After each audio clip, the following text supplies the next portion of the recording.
సమగ్ర శిక్ష ఒప్పంద ఉద్యోగులు గత 25 రోజులుగా సూర్యాపేట జిల్లా కేంద్రంలో నిరసన దీక్ష చేపడతా ఉన్నాం.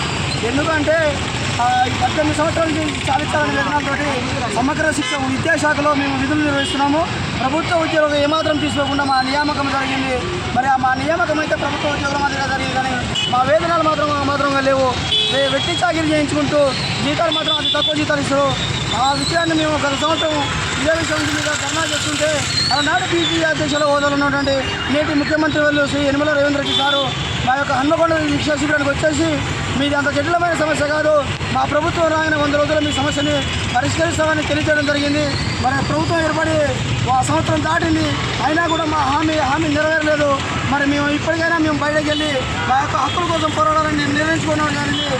అదే విషయం మీద 25 రోజుల జిల్లా కేంద్రంలో రాష్ట్ర వ్యాప్తంగా 20,000 సమగ్ర శిక్ష ఉద్యోగులు ప్రతి జిల్లా కేంద్రంలో నిరసన చేపడుతూ ఉన్నారు. అయినా ప్రభుత్వం నుంచి ఎటువంటి స్పందన లేదు.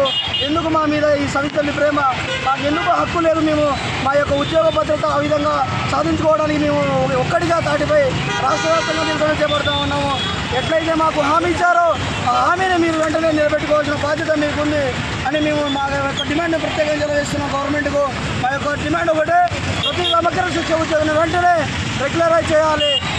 వెంటనే రెగ్యులరైజ్ చేసి మా యొక్క ఉద్యోగ నియామకం మమ్మల్ని సాధారణంగా ఆహ్వానించే సమ్మెకు విరమించి ఇస్తారు వెళ్తుందిగా మేము ప్రభుత్వాన్ని డిమాండ్ చేస్తామన్నాం. ప్రతి సమగ్ర శిక్ష ఉద్యోగాన్ని వెంటనే 20,000 సమగ్ర శిక్ష ఉద్యోగాలను వెంటనే రెగ్యులరైజ్ చేయాలి ప్రభుత్వం వెంటనే. యనమల రేవంత్ రెడ్డి గారు, we want